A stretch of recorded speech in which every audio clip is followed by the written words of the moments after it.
নমস্কার বন্ধুগণ, আপনারা দেখছেন আপনাদের পছন্দের গার্ডেনিং বিষয়ক channel versatile gardener unique idea of gardening. বন্ধুগণ, আমি দাঁড়িয়ে আছি একটি বিখ্যাত থাইল্যান্ডের আমের ভ্যারাইটির কাছে।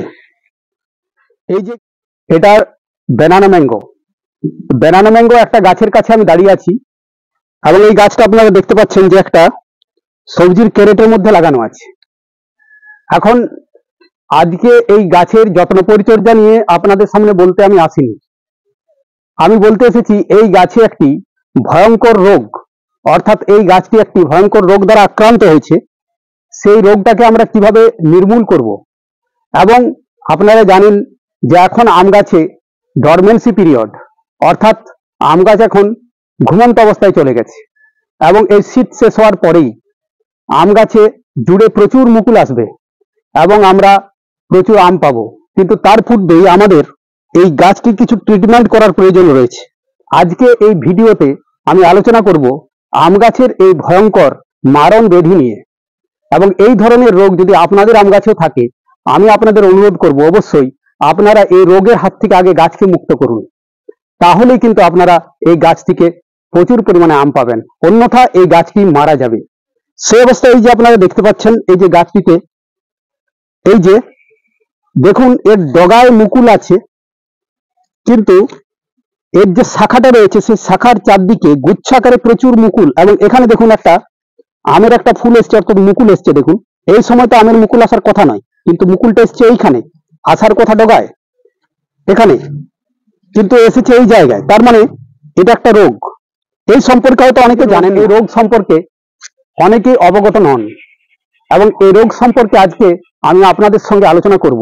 এই রোগের কারণ কি সেই সম্পর্কে বলবো, তার সঙ্গে সঙ্গে এই রোগের প্রতিকার কি, কিভাবে এই রোগ থেকে আপনি আপনার শখের আম গাছকে বাঁচাবেন সেই সম্পর্কেও বলবো। এবং এই যে দেখতে পাচ্ছেন এই গাছটির কাণ্ডে জুড়ে প্রচুর মুকুল আমরা দেখতে পাচ্ছি, আসার কথা ডগায় কিন্তু এই কাণ্ড জুড়ে। এখানে আমরা দেখতে পাচ্ছি এই যে ডালটা রয়েছে, এই ডালটাতে নিচের দিকে যদি আপনারা দেখেন তাহলে দেখতে পাবেন যে প্রচুর, আপনারা কতটা দেখতে পাচ্ছেন বুঝতে পারছি না, এখানে আপনারা দেখতে পাবেন এখানেও রয়েছে দেখুন প্রচুর মুকুল। এই জায়গাগুলো তো এখানে রয়েছে, এই ডালটাতে সেরকম ভাবে কিন্তু আক্রান্ত হয়নি, কিন্তু এই ডালটার নিচের দিকে আছে, এইখানে রয়েছে। এই ডালটা কিন্তু সম্পূর্ণ রোগমুক্ত, এখানে এই ধরনের কোনো আমরা গ্রোথ দেখতে পাচ্ছি না। তো এই যে এই ধরনের যে গ্রোথ আম গাছের ক্ষেত্রে আমরা দেখতে পাই, এটা একটা অ্যাবনর্মাল গ্রোথ, অর্থাৎ একটা অস্বাভাবিক বৃদ্ধি, যেটা মোটেই কাঙ্ক্ষিত নয়। এবং এই রোগটিকে বিজ্ঞানের ভাষায় বলা হয় মালফরমেশন। এই মালফরমেশন বা এটাকে বাংলাতে আমরা বলতে পারি গুচ্ছ রোগ। এই রোগ সম্পর্কে অনেকে হয়তো আলোচনা করেছেন ইউটিউবে, আমি আজকে আপনাদের সঙ্গে আলোচনা করব, তাই ভিডিওটি অত্যন্ত গুরুত্বপূর্ণ হতে যাচ্ছে। আপনারা যারা ছাদ বাগানে বা মাটিতে আম গাছ প্রতিস্থাপন করেছেন, এবং এই শীত শেষ হলেই আম গাছে প্রচুর মুকুল আসবে, প্রচুর ফুল আসবে, প্রচুর ফল আসবে, এবং সেখানে হয়তো বা অনেকে এটাকে নজরআন্দাজ করে দেন, যে এই ধরনের অনেক হয়তো ভাববেন এতো ভালো, আমার পুরো গাছ জুড়ে মুকুল আসছে, তার মানে আমার গাছকে ঝোপালো হবে। এটা কিন্তু মোটেই নয়, এটা একটা রোগ, এবং এইটা একটা ভয়ঙ্কর একটা মারণ রোগ। যদি আপনারা এই সময় এই আম গাছের এই রোগ থেকে তাকে মুক্ত করতে না পারেন, আপনার শখের আম গাছ মারা যাবে। তো বন্ধুগণ, আমি বললাম আপনাদের যে এই রোগটির নাম মালফরমেশন, এবং এই রোগটির কারণ সম্পর্কে এখন আমি আপনাদের সঙ্গে আলোচনা করব। এই গাছটি সম্পর্কে আগে বলি। এই গাছটি আমি বছর দেড়েক আগে একটি নার্সারি থেকে সংগ্রহ করেছিলাম। আপনারা জানেন যে থাইল্যান্ডের ব্যানানা ম্যাঙ্গো একটি দারুণ একটি ভালো ভ্যারাইটির আম, তাই এই গাছটি আমি সংগ্রহ করে এনে প্রথমে টবে প্রতিস্থাপন করেছিলাম। পরবর্তী সময় অর্থাৎ বর্ষার ঠিক আগেই এই গাছটিকে আমি এই যে সবজির ক্যারেট রয়েছে, ক্যারেটের মধ্যে আমি একে প্রতিস্থাপন করেছি। তারপরে লক্ষ্য করছি যে এই গাছে এই ধরনের একটা সিমটম দেখা যাচ্ছে, এবং এই সিমটম থেকে, এই রোগ থেকে আমাকে এই গাছকে রক্ষা করতে হবে। তো এই রোগটা কেন হয় সেই সম্পর্কে বলি। এখন হর্টিকালচারিস্টরা এই সম্পর্কে অনেক কথা বলছেন, এমনকি আমি বেশ কয়েকজন হর্টিকালচারের প্রফেসরের সঙ্গে আলোচনা করেছি, তারাও বলছেন যে এটা একটা ভয়ঙ্কর রোগ, এবং এই রোগটা হচ্ছে মালফরমেশন অফ ম্যাঙ্গো। এই রোগটা হয় মূলত কয়েকটা কারণে। তার মধ্যে প্রধান যেটা কারণ সেটা হচ্ছে এক ধরনের ছত্রাকের আক্রমণ, যে ছত্রাকটার আমরা ফিউসেরিয়াম বলে জানি। ফিউসেরিয়াম ম্যাক্সিকানা বলে একটা ছত্রাক আছে, যে ছত্রাকের আক্রমণে এই রোগটি হয়। এবং এক্ষেত্রে এই ধরনের কাণ্ড জুড়ে প্রচুর পরিমাণে আমরা মুকুল দেখতে পাবো, এমনকি ফুলের মুকুল দেখুন এখানে, যেটা একেবারে কাঙ্ক্ষিত নয়। এবং এই অবস্থা যদি চলতে থাকে এই গাছ কিন্তু মারা যাবে। সুতরাং এই রোগের মূল কারণ ছত্রাক ঘটিত হয়।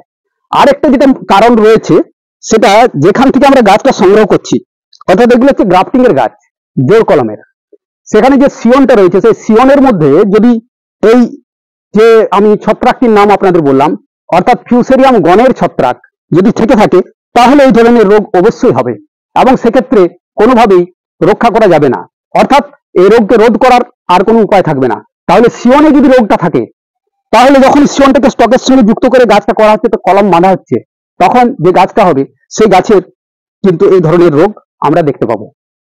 এছাড়া আরো এটার কারণ রয়েছে, যেটা হর্টিকালচারিস্টরা বলছেন, সেটা হরমোনাল ডিসঅর্ডারস। যেমন আপনারা জানেন মানুষের যে সমস্ত হরমোন রয়েছে, বিভিন্ন ধরনের হরমোন রয়েছে, মানুষের ক্ষেত্রে, বিভিন্ন প্রাণীর ক্ষেত্রে, গাছের ক্ষেত্রে কিন্তু সেরকম হরমোন রয়েছে। গাছের যে গুরুত্বপূর্ণ হরমোনগুলি রয়েছে তার মধ্যে যেমন অক্সিন, সাইটোকাইনিন, জিব্রেরেলিন, এছাড়া ইথিলিন, অ্যাবসিসিক অ্যাসিড, এই ধরনের বেশ কিছু হরমোন রয়েছে, যে হরমোনগুলো গাছের বৃদ্ধি, গাছের ফুল ফোটা ইত্যাদির সঙ্গে যুক্ত।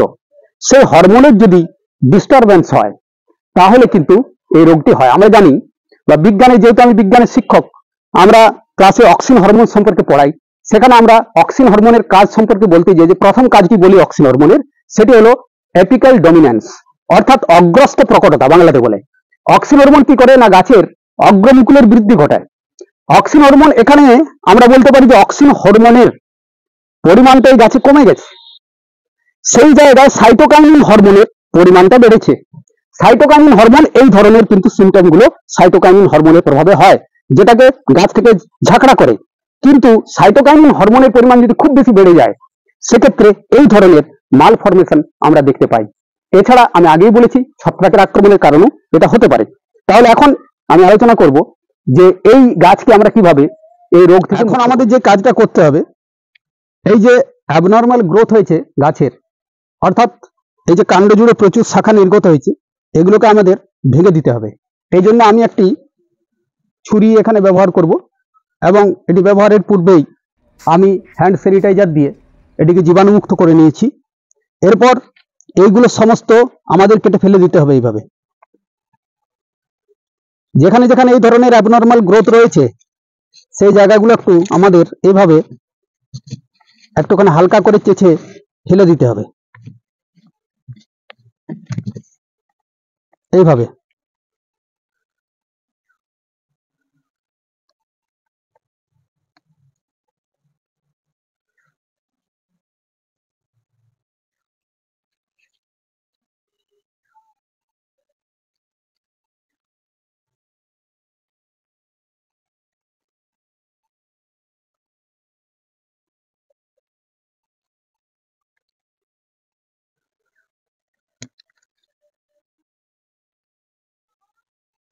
যে দেখতে পাচ্ছেন, আমি গাছের কাণ্ড থেকে যে সমস্ত অস্বাভাবিক গ্রোথ হয়েছিল, সেই সমস্ত গ্রোথগুলোকে কাণ্ড থেকে সম্পূর্ণভাবে ছাড়িয়ে ফেলে দিয়েছি।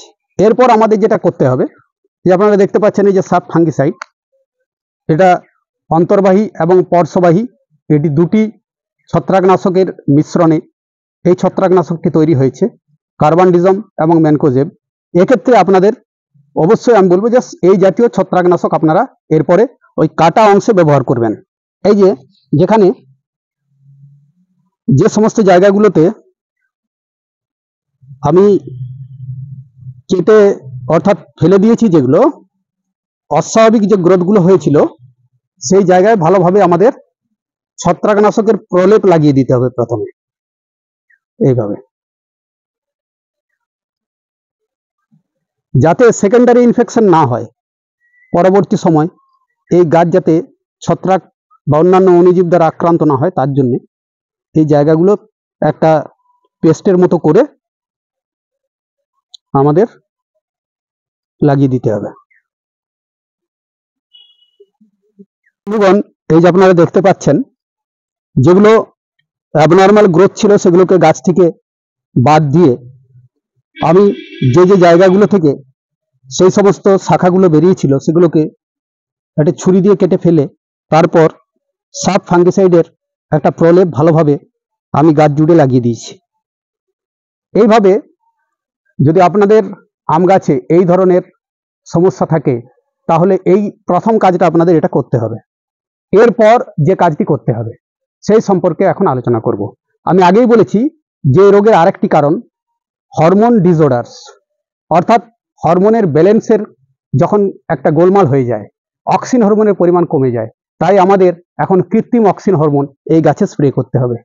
যেহেতু আমি ছত্রাকনাশকের প্রয়োগ লাগিয়েছি তাই আমি কাল সকালে এই গাছে কৃত্রিম অক্সিন হরমোন স্প্রে করব। এবং সেক্ষেত্রে আমি এই যে আপনারা দেখতে পাচ্ছেন বাম্পার, আমার কাছে এখন এটাই আছে। যদি আপনাদের কাছে প্লেনোফিক্স থাকে, প্লেনোফিক্স আপনারা ব্যবহার করতে পারেন, বাম্পার ব্যবহার করতে পারেন। এখন এই যে কৃত্রিম হরমোন লিকুইড আকারে এটা রয়েছে, এর কম্পোজিশনটা আপনাদের বলি। Alpha naphthalene acetic acid, alpha NAA, এটি একটি কৃত্রিম অক্সিন হরমোন। এই হরমোনটি আপনাদের গাছে প্রয়োগ করতে হবে। আমি কাল সকালে এটা একবার স্প্রে করব সারা গাছে ভালোভাবে, একদম পাতা কাণ্ড জুড়ে ভালোভাবে স্প্রে করবেন। এবং এটা স্প্রে করার আরো 15 দিন পর আরো একবার এটাকে স্প্রে করতে হবে এবং মাঝখানে একবার ভালোভাবে সারা গাছ আপনাকে ছত্রাকনাশক দিয়ে ভালোভাবে স্প্রে করে সমস্ত গাছটাকে ধুয়ে দিতে হবে যাতে সেকেন্ডারি ইনফেকশন না হয়। এইভাবে যদি আপনারা এই ধরনের রোগের অর্থাৎ মালফরমেশন বা গুচ্ছ রোগ বাংলাতে আমরা বলতে পারি, এই রোগের এইভাবে আপনারা ট্রিটমেন্ট করতে পারেন এবং পরবর্তী সময়ে এই ট্রিটমেন্ট করার পর যদি আবার দেখা যায় যে এই ধরনের কোনো গ্রোথ বেরিয়ে আসছে, সেক্ষেত্রে সাথে সাথেই সেই গ্রোথটাকে ভেঙে দিয়ে ফেলে দিয়ে ঠিক একইভাবে ছত্রাকনাশক লাগিয়ে এইভাবে, কারণ এই রোগ সঙ্গে সঙ্গে যাবে না, এটা একটু সময় লাগবে, কিন্তু এই ধরনের যদি ট্রিটমেন্ট আপনারা করে যান তাহলে আপনার গাছ এই ভয়ঙ্কর মারণ রোগ থেকে রক্ষা পাবে। তাছাড়া হয়তো বা একটা সময় পর দেখতে পাবেন গাছের গ্রোথ কমে যাবে, কারণ যখনই অক্সিন হরমোনের পরিমাণ কমে যাবে ডগার দিকে গাছ আর বাড়বে না, গাছে অস্বাভাবিক বৃদ্ধি হবে এবং ধীরে ধীরে ধীরে ধীরে গাছ আস্তে আস্তে মারা যাবে। তাই আজকের এই যে পদ্ধতিটি আপনাদের দেখালাম, যদি আপনাদের গাছেও এই ধরনের রোগ থাকে তাহলে গাছকে রোগ মুক্ত করুন সর্বপ্রথম, এবং তাহলেই আগামী সিজনে আপনারা আম গাছ থেকে প্রচুর আম পাবেন। বন্ধুগণ, আজ এই পর্যন্তই। প্রতিবেদনটি ভালো লাগলে চ্যানেলটি সাবস্ক্রাইব করে আমাদের উৎসাহিত করবেন যাতে আগামী দিনে এই ধরনের ইনফরমেটিভ ভিডিও আপনাদের আমি দিতে পারি, এবং প্রতিবেদনটি লাইক শেয়ার করে আমাদের সঙ্গে থাকবেন। আপনাদের সকলের সুস্থতা কামনা করে আজকের মতো বিদায় নেব। নমস্কার।